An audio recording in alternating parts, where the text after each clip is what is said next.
बिस्मिल्लाहिर्रहमानिर्रहीम। अस्सलाम वालेकुम नाज़रीन, आप देख रहे हैं कैपिटल टीवी और प्रोग्राम कैपिटल स्पेशल के साथ मैं हूं आपका मेज़बान ज़ैनुल हसन। नाज़रीन करामी, अगर तहरीक इंसाफ के ऊपर नज़र डाली जाए तो इस वक्त जो सूरत हाल है तहरीक इंसाफ के लिए कुछ मुश्किल दिखाई दे रही है, क्योंकि पाकिस्तान तहरीक इंसाफ को सबसे पहले तो मुकदमात का सामना था। अब आर्मी एक्ट के तहत उनके ऊपर जो मुकदमात हैं उनको सामना करना पड़ेगा। दहशत गर्दी के उनके ऊपर इल्ज़ामात लग रहे हैं और इसके साथ साथ काफ़ी तहरीक इंसाफ के साथ मुंसलिक लोग अब आहिस्ता आहिस्ता तहरीक इंसाफ को छोड़कर तहरीक इंसाफ को खैरबाद कहकर जा रहे हैं। और उनकी जानिब से यही बात बोली जा रही है कि जिस तरह से 9 मई को वाक़यात रूनुमा हुए, जिस तरह से दिफाई तनसीबात को निशाना बनाया गया, ये एक पाकिस्तानी नहीं कर सकता है। हम तहरीक इंसाफ से इसीलिए अलहदा हो रहे हैं कि हम पाकिस्तान को आगे लेकर जाने के लिए आए थे, लेकिन जो वाक़यात हुए ये काफ़ी अफसोसनाक हैं। इसके ऊपर बात करेंगे। इसके साथ साथ चेयरमैन तहरीक इंसाफ इमरान खान की जानिब से अमरीकी कांग्रेस की खातून के साथ गुफ्तगू की गई है। मुबैना ऑडियो लीक है और इस गुफ्तगू में चेयरमैन तहरीक इंसाफ इमरान खान की जानिब से यही कहा गया कि हम इस वक्त एक मुश्किल दौर से गुजर रहे हैं। मेरे ऊपर कातिलाना हमला हुआ और बाकायदा बातें इस तरह की गई जिसके ऊपर उनको तनकीद का निशाना बनाया जा रहा है और ये कहा जा रहा है कि पहले एंटी अमेरिकन आपने बातें की और अब अमरीका को ही मदद के लिए आपकी जानिब से बुलाने की कोशिशें की जा रही हैं। ये तमाम मामलात हैं जिसके ऊपर बात करेंगे। कानूनदान वकास अब्रेज़ हमारे साथ मौजूद होंगे, साथ ही साथ सीनियर तजज़ियाकार अब्दुल सत्तार खान साहब हमारे साथ न्यूज़ स्टूडियोज़ में मौजूद हैं। वकास साहब, सबसे पहले इसके ऊपर कमेंट कर दीजिएगा कि जिस तरह से मुकदमात का सामना कर रही है पाकिस्तान तहरीक इंसाफ और दहशत गर्दी के इल्ज़ामात हैं, दहशत गर्दी के इल्ज़ामात पर अब फ़ौजी अदालतों में मुकदमे चलाए जाएंगे। बहुत ज़्यादा गिरफ़्तारियाँ हो रही हैं और कुछ गिरफ़्तारियाँ अभी पेंडिंग है और पुलिस उन लोगों को गिरफ़्तार करने के लिए छापे भी मार रही है और उनको दहशत गर्दों का नाम दिया जा रहा है। इस सारी एक्सरसाइज को, इस सारी सूरत हाल को देखते हुए हम ये कह सकते हैं कि काफ़ी मुश्किल सिचुएशन क्रिएट हो चुकी है तहरीक इंसाफ के लिए। पहले तो सिर्फ सिविलियन अदालतों में मुकदमात चलते थे, अब फ़ौजी अदालतों की तरफ मामला चला गया। जैन, आपके दो क्वेश्चंस हैं। एक ये कि जो इनको दहशतगर्द कहा जा सकता है, ये दहशतगर्दी की प्रोविजंस का इतलाक किया गया। सबसे पहले आप 780 को देखें। जो सेक्शन 7 है एंटी टेररिज्म एक्ट का, वो ये कहता है कि कोई भी किसी भी शख्स का ऐसा ऑफेंस, ऐसा क्राइम जो सोसाइटी के अंदर जो सेफ्टी को या सिक्योरिटी को डिस्पर्स करता है, डिस्टॉर्ट करता है, डैमेज करता है, डेंट करता है, इन सिंपल वर्ड्स के, जिससे सोसाइटी की सिक्योरिटी और सेफ्टी जो है एट रिस्क नजर आए, इन डेंजर नजर आए, तो उस शख्स का वो जो ऑफेंस है, जो उसका क्राइम है, वो that would call the act of terrorism. ये 780 है जो कि सेक्शन 7 है एंटी टेररिज्म एक्ट का। वो कोई भी शख्स हो सकता है। इससे हम सिर्फ मुराद वो दहशतगर्द नहीं दे सकते जो किसी मुल्क की आइडियोलॉजी के खिलाफ काम करते हैं, तशख़्ख़ुस के खिलाफ काम करते हैं, उसकी बका को खत्म करना चाहते हैं। इससे हर वो मुराद लिया जाए, हर वो शख्स इसके अंदर जो है इंक्लूड किया जा सकता है कि जिसके एक्ट से, जिसके ऑफेंस से, जिसके क्राइम से सोसाइटी की जो सेफ्टी है, जो सिक्योरिटी है, वो डिस्पर्स होती है या अंडरमाइन होती है। तो लिहाजा जो भी कार्रवाइयाँ की गई थी, जो भी इनकी एक्टिविटी थी 9 मई के हवाले से, मैं ये समझता हूँ कि उसमें इनको किसी तरीके से ना कोई शाबाश दी जा सकती है और ना ही इनके ऑफेंस को किसी ऑर्डिनरी कोर्ट में ट्राई किया जा सकता है, या तो दहशतगर्दी की अदालतें से देख सकती हैं। दूसरा जो क्वेश्चन था कि आर्मी एक्ट के तहत डील किया जा सकता है, आर्डो के 1952 का आर्मी एक्ट था, that was basically design and generated कि उसको आर्मी से रिलेटेड जितने भी मुकदमात है उसको डील किया जाए। जो फौजी ऑफिसर्स हैं, अगर वो किसी किस्म का मिसकॉन्डक्ट करते हैं तो आर्मी अदालतें जो हैं वो उसको देखे as compare to the civilian courts. लेकिन यहाँ पे क्या उनकी जो अथॉरिटी है, उनके कवानीन को इम्प्लीमेंट किया जा सकता है या वो किया जा सकता है? टू सम एक्सटेंट किया जा सकता है। वो इसलिए किया जा सकता है कि जब आप डायरेक्टली आर्मी की तंस्वियात को किसी ना किसी तरीके से हिट करते हैं, किसी ना किसी तरीके से डैमेज करते हैं, बल्कि जो लाहौर का कोर कमांडर हाउस था उसको तो जला देते हैं और पूरी कौम ने वो देखा, तो अल्टीमेटली जो आर्मी एक्ट के तहत army courts can take the jurisdiction of the specific cases, और उसमें बिल्कुल एक एग्जाम्पल सेट की जा सकती है। एग्जाम्पलरी या compensatory punishment can be force in this regard.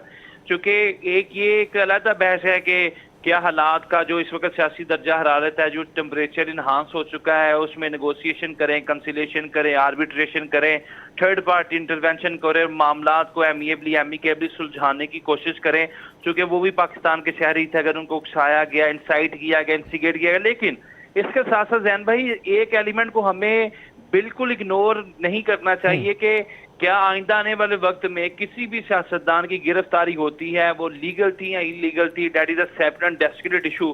क्या आइन का आर्टिकल 16-17 जो फ्रीडम ऑफ एसोसिएशन देता है और फ्रीडम ऑफ असेंबली देता है कि आप इकट्ठे होकर एहतजाज कर सकते हैं, कोई अपनी बात हुकूमत वक्त के सामने रख सकते हैं, रियासत के सामने रख सकते हैं, कि आप इस तरह एहतजाज करेंगे कि आप सरकारी इमला को जला दे, आप एम्बुलेंसेस को जला दे, आप जो पुलिस की गाड़ियों को जला दें, आप जो आर्मी की तस्वीरात को जला दें। तो मैं ये समझता हूं कि किसी तरीके से भी इन लोगों को अगर आप लूज कुशन देंगे तो हम अपने मुस्तकबिल के अंदर इस तरह के वारदात, इस तरह के कारनामे फिर इन लोगों की तरफ से देखेंगे जो इश्तिहार फैलाएंगे, जलाओ, घिराओ, रोड्स ब्लॉक। इन चीजों की हमारे आइन का आर्टिकल 16 और 17 बिल्कुल इजाजत नहीं देता। लिहाजा एक तो प्रेसिडेंट बिल्कुल सेट करना चाहिए, और दूसरी चीज ये है कि पीटीआई की तरफ से जो इनकी आला क़यादत है, वक्तन फ़ौक्तन जो पहले इस सेंटांस पे खड़ी थी कि ये सारी जो चीजें थी, ये जो एहतजाज किया गया था, एहतजाज हमारा हक था, लेटर ऑन जो एहतजाज के साथ जलाओ, घिराओ और ये सारी चीजें की गई, उन्होंने स्टेप बैक किया इन चीजों पे और कहा कि ये लोग तरीके इंसाफ से ताल्लुक ही इनका कोई नहीं है, लिहाजा जो भी इनकी रियासत या रियासत की अदालतें इनकी सजा जदा का फैसला करेंगे, हम इसे कबूल करेंगे। अच्छा वक़ास साहब, अगर इस पॉइंट के ऊपर चेयरमैन तहरीक इंसाफ मुकम्मल तौर पर ये कह देते हैं कि जिन लोगों की जानिब से ये सब कुछ किया गया, मेरा उनसे कोई ताल्लुक नहीं है, तो क्या उनका ये पॉइंट मान लिया जाए? बिल्कुल जी, अगर वो इस तरह कहते हैं तो अल्टीमेटली इस चीज को कोर्ट ऑफ लॉ में in the lieu of concrete evidence भी तो आपने प्रूव करना है कि एक शख्स जो है वो खान साहब के पास जमान पारा की सिक्योरिटी पे मामूर हो, खान साहब के साथ उसकी 10, 15, 20 पिक्चर्स हो उनके जलसे जुलूसों के अंदर, उनकी मीटिंग्स के अंदर, और आप यहाँ ऑडियो लीक्स आए जिनके अपने जो साबका एमएनए से या मिनिस्टर से या सेनेटर से उनकी आपस में इस तरह की गुफ्तगू हो, कम्युनिकेशन हो, जिसमें इस चीज का इंदिया दिया जाता हो कि हाँ ये एक मुकम्मल बाज़ाब्ता कॉन्स्पिरेसी थी कि आपने फला जगह को टारगेट करना है, फिर तो उनका मौकफ नहीं माना जाएगा, क्योंकि आपकी बात जो है वो फैक्ट्स के साथ कोलैबोरेट नहीं कर रही, कोऑपरेट नहीं कर रही, कोऑर्डिनेट नहीं कर रही। तो वो जो कनेक्शन है चेन ऑफ सीरीज का, जब वो टूट गया तो आपकी बात कैसे एक्सेप्टेबल है, एडमिसिबल है before the court of law.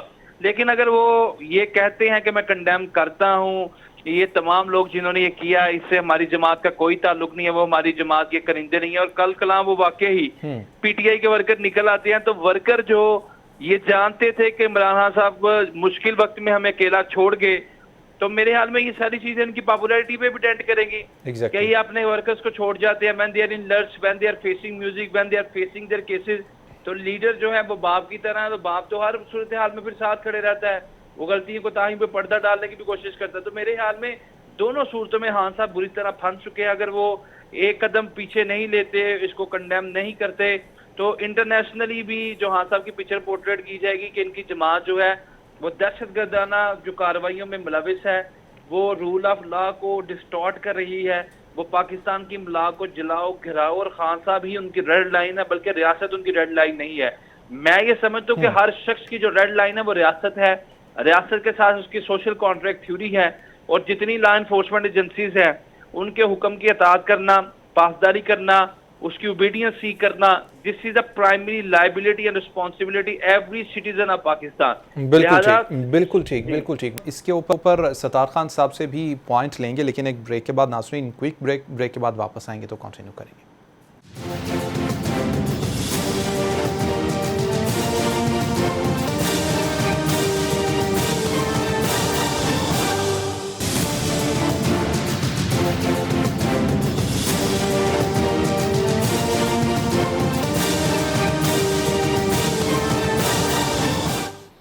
Welcome back नाजरीन। गुफ्तगू कर रहे हैं पाकिस्तान तहरीक-ए-इंसाफ के जो तमाम के तमाम अदालती मामलात हैं उसके ऊपर। वक़ास अब्रेज़ हमारे साथ मौजूद हैं, इसके साथ साथ अब्दुल सत्तार खान साहब न्यूज़ स्टूडियोज़ में हमारे साथ मौजूद हैं।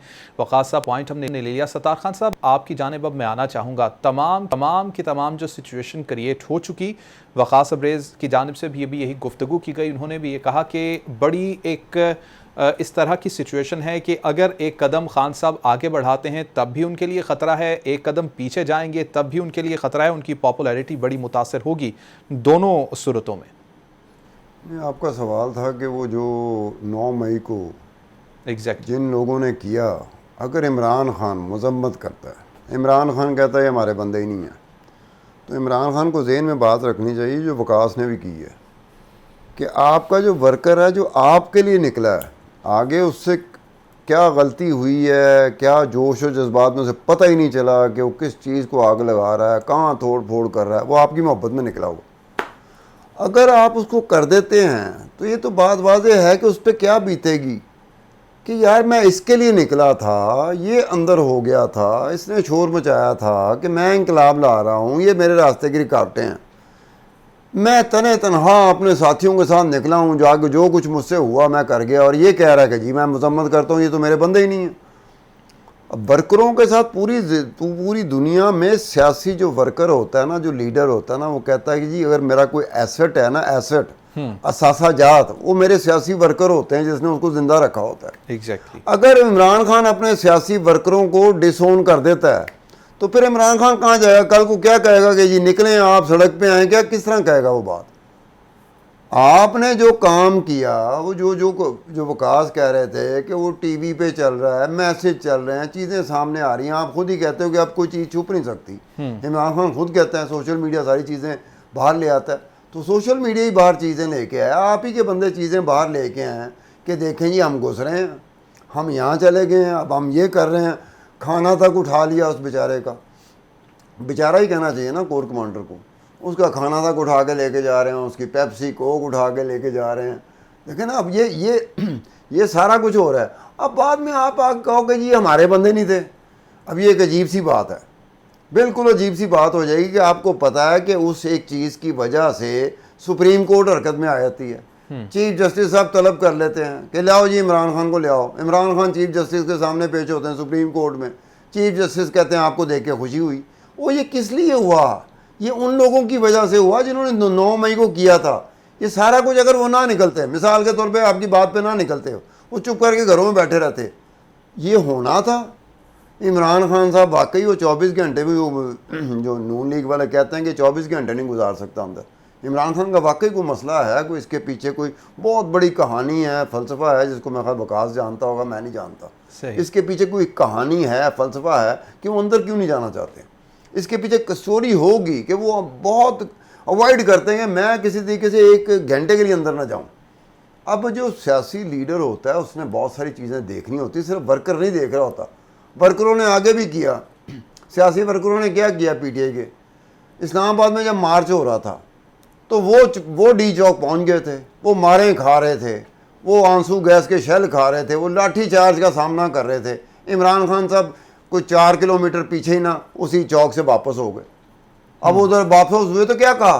कहते मेरे वर्करों के पास, मेरे साथियों के पास असला था इसलिए मैं वापस हुआ। कमाल करते हो यार, आपके सियासी वर्कर आगे लड़ रहे हैं और आप कह रहे हैं मैं इसलिए वापस हुआ कि मेरे पास असला था मेरे साथियों के पास। अपने साथियों की निशानदेही आप खुद ही करी जा रहे हो, अपने सियासी वर्करों की आप खुद ही निशानदेही कर रहे हो कि इनके पास असला था, इसके लिए मैं इसी वजह से मैं आगे नहीं बढ़ा।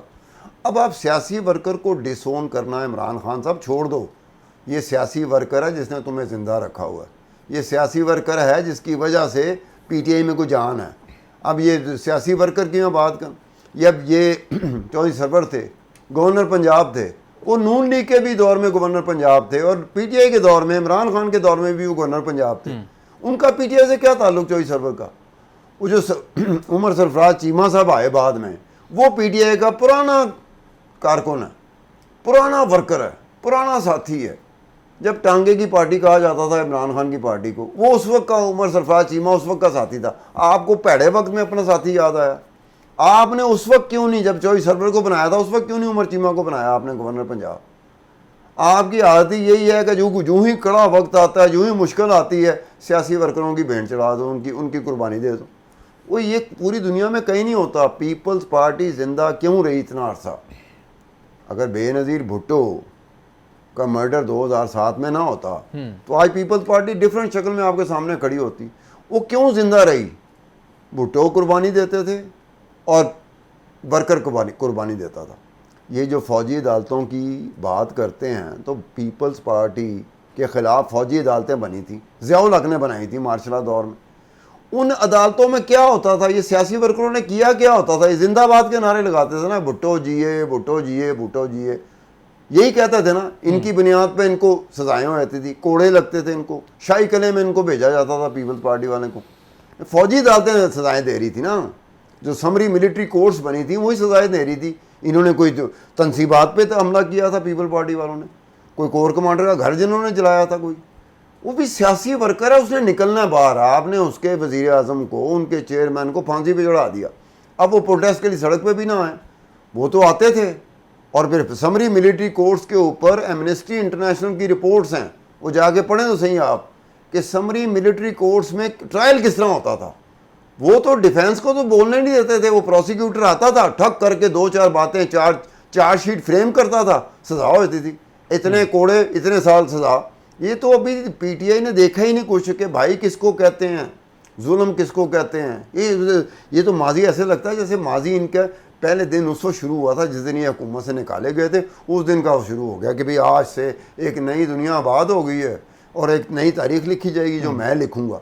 वही माजी में जाके देखो। आज आप मैक्सिम मूर थी कि जिनके साथ ये जूम लीक हुआ है इसका, इमरान खान का, मैक्सिम मूर है ना, एग्जैक्टली, वो जो कांग्रेस वूमन है। अब उनको कह रहा है कि जी तारीख में पाकिस्तान में इतना जुल्म नहीं हुआ जितना हमारे साथ हुआ। वो मेरे ख्याल अंदर से हंस रही होगी कि पाकिस्तान में रहते हुए, पाकिस्तान का वज़ीर आज़म हो के, इसको यही नहीं पता कि माजी में क्या कुछ होता रहा इस मुल्क में। वो अमरीकियों को पता है, वो सब कुछ उनको पता है, क्योंकि हमारे मामलात में अमरीकी तो हमेशा से इन रहे हैं, हमारे एक एक मामले में इन रहे हैं। वो भुट्टो का निकलना, ज़ियाउल हक का आना, मार्शल लगना 1977 में, वो सारा कुछ के उसके पीछे कौन था? अमेरिका था। अच्छा खान साहब, ये जो गुफ्तगू हुई है या ऑडियो लीक जो आई है अमरीकी खातून रुकन के साथ इमरान खान से, इसको मदद की कॉल कहेंगे आप इमरान खान की जानिब से? सीधी सीधी मदद की कॉल है। इमरान को लिहाज नहीं करता। जो ही उसको ज़रूरत पड़ती है ना कि मैंने मदद मांगनी, कल को जैन साहब आपकी मदद की ज़रूरत पड़ गई ना, या वकास की मदद की ज़रूरत पड़ गई, इमरान खान को खुदा की कसम ऐसे ही आप लोगों से मदद मांग रहा होगा। पूरी तारीख उसकी बताती है। भाई ये कल कलां को आप पहले दिन कह रहे हैं ये अमरीकी ख़त कागज़ सा लहरा रहे हैं। अमरीकी ख़त कहाँ था? वो पाकिस्तानी सफ़ीर का ख़त था। अब उस दिन पहले दिन कहते हैं कि भाई पाकिस्तानी सफ़ीर जो अमेरिका में है, असद मजीद ख़ान, ये उसका ख़त है। इमरान खान तो कह रहे थे अमरीकी ख़त है, अमरीकी ख़त है। अमरीकी ख़त होने के लिए अमरीकी इंतज़ामिया का ख़त होना चाहिए। अमरीकी इंतज़ामिया को ख़त ही नहीं था। वो पाकिस्तानी सफ़ीर हमारा असद मजीद ख़ान था, उसका लेटर था। उसको अमरीकी ख़त कह के इमरान खान ने लहराया और चल गया उसका था। उसको पता था कि अगर मैंने आज कह दिया कि पाकिस्तानी सफ़ीर का ख़त है तो शायद जादू ना चले।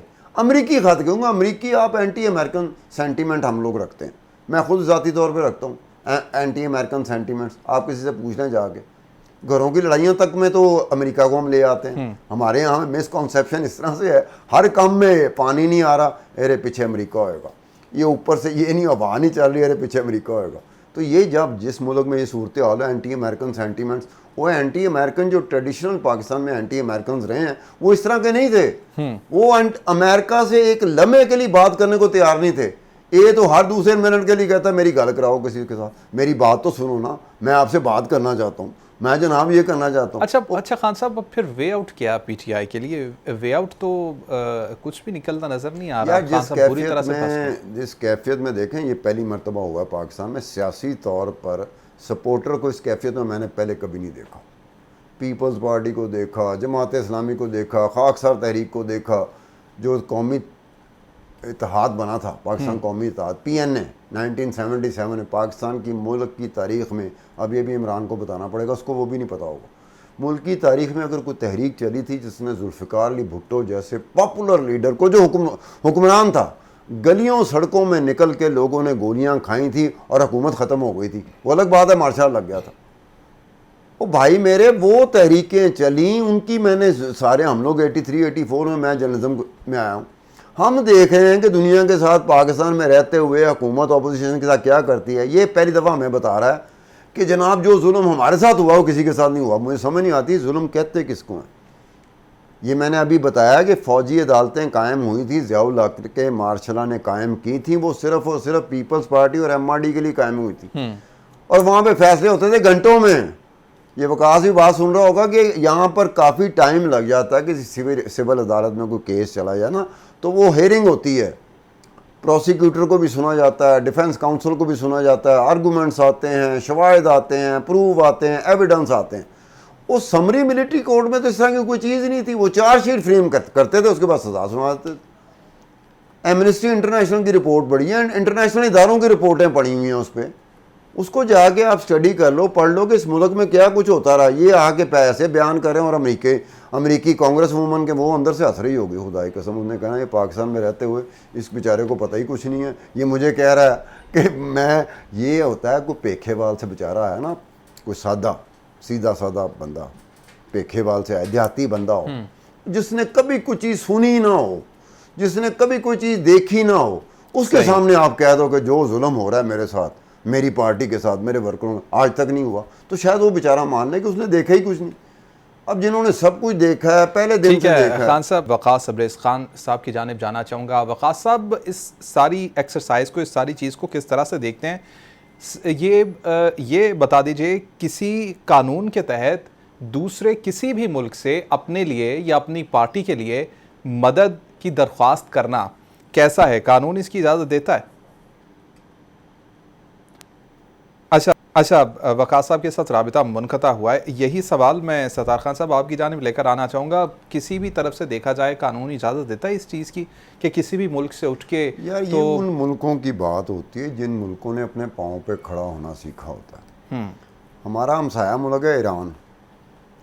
ईरान का मैच पड़ गया अमेरिका के साथ। 1979 में आयतुल्लाह ख़ुमैनी आता है, उसका इनकलाब आता है, सीधा मैच पड़ता है अमेरिका के साथ, सीधा मैच पड़ता है यूरोप के साथ। खुदाई कसम वो लड़े हैं। इराक से हमला करवाया गया ईरान पे, 7-8 साल जंग हुई। एग्जैक्टली यार पूरी कौम लड़ रही थी। अमेरिका के सफारत खाने पे उन्होंने कब्जा कर लिया। 444 दिन 444 आज भी अमेरिका में ऐसे खौफ की अलामत है 444 कि 444 दिन अमेरिकी सफारत खाने पे कब्जा कर लिया।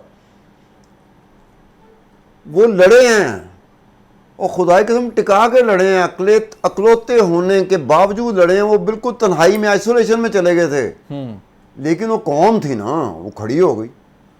हमारे यहाँ है, एक वक्त में हम झंडा दिखाते हैं, खत दिखाते हैं, दूसरे वक्त में हम मदद मांग रहे होते हैं, तुम्हारी मेहरबानी ज़रा देखें मेरी गुंजाइश में। इसको नहीं कहते। कौमें वो होती हैं जो अपने पाँव पे खुद खड़ी होती हैं। ईरान ने वर्स्ट हालात में आज भी वहाँ पर उनकी ईरान के कुछ हिस्से ऐसे हैं, आज भी डिफेक्टिव बच्चे पैदा होते हैं। वजह क्या है? वो वेपन्स इस तरह के मारे गए थे इराक की तरफ से कि आज भी वो डिफेक्टिव बच्चे पैदा होते हैं। लेकिन वो खड़े रहे अपनी जगह पर।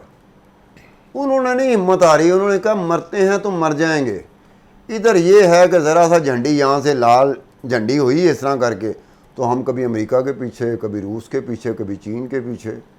और मैं सही बात बता दूँ, एक हालात वो भी आने वाले हैं, भावें इमरान होवे भावें कोई और होवे, हालात वो आने वाले हैं जिस तरह के हमारे हालात चल रहे हैं। अगर ये ठीक ना हुए, हम मीडिया से भी कह रहे होंगे सर क्या हाल है आपके, ठीक ठाक हैं, ज़रा थोड़ी सी मेहरबानी कर, आलू चाहिए हमें, प्याज चाहिए। अच्छा सत्तार खान साहब, ये बात बोली जाती है कि सियासत में कुछ भी हरफ़े आखिर नहीं होता, तो फिर शायद उसी इस्तिलाह को इस्तेमाल करते हुए इस चीज़ को भी आगे कंटिन्यू नहीं, सियासत ये नहीं कहते। सियासत पूरी दुनिया में कहते हैं कि जो सियासतदान होता है ना, उसका रवैया देख लें, अजीब गरीब उसने रवैया पाया होता है। मेरा रवैया सियासतदान का है ही नहीं। मैं एक सेकंड के लिए सियासत नहीं कर सकता, क्योंकि मेरा मिजाज ही बिल्कुल डिफरेंट है। इमरान खान का मिजाज बिल्कुल डिफरेंट है। ये एक घंटे की सियासत नहीं कर सकता। आपने सियासत का एक ख़ास तेवर होता है, ख़ास स्टाइल होता है, उसमें आपने कुछ चीज़ें अपने अंदर भी रखनी होती हैं। 24 के 24 घंटे वो नहीं होता ललकारने के बाद फिर ज़रा सा लाल झंडी हो तो आप मदद मांगना शुरू कर दें, ये नहीं होता। लेकिन जिसने एक दफ़ा आवाज़ लगा दी, वियतनाम की बात कर लें, वियतनाम ने भी अमेरिका को बिल्कुल ऐसे करके और गन्ने से लड़े हैं, गन्ने से, गन्ने नहीं होते, गन्ने से वियतनामी लड़े हैं अमेरिकियों से। और अमेरिका का जो आखिरी जहाज़ उड़ा था वियतनाम से, वो कहते हैं कि अगर उसके उड़ने में देर हो जाती तो लोगों ने, देहातियों ने गन्नों से मार देना था अमेरिकियों को। वो यार वियतनाम कौन सी कौम है यार, कोई सुपर पावर थोड़ी है। एग्जैक्टली। इतना सा मुल्क है यार, लेकिन वो खड़े हो गए तो फिर अमेरिका जैसे के सामने खड़े हो गए। और अमेरिका आज तक पछता रहा है। अमेरिका में जो मूवमेंट चली विद इन दी अमेरिका, वो सारी वियतनाम के ऊपर थी। उन्होंने कहा जी हमारा इस मुल्क के साथ है क्या जो आपने इतना बड़ा मुल्क उधर जाके हमला कर दिया। इन्होंने बिगाड़ा क्या हमारा। अमेरिका में मुजाहरे हुए, मिलियन मार्च उस वक्त टर्म आई थी। बिल्कुल ठीक सतार। कौम हमें बनना पड़ेगा और कौम बनने के लिए हमें काफ़ी मेहनत करने की ज़रूरत है। नाज़रीन, प्रोग्राम आपने देखा, फीडबैक ज़रूर दीजिएगा। अल्लाह के बाद।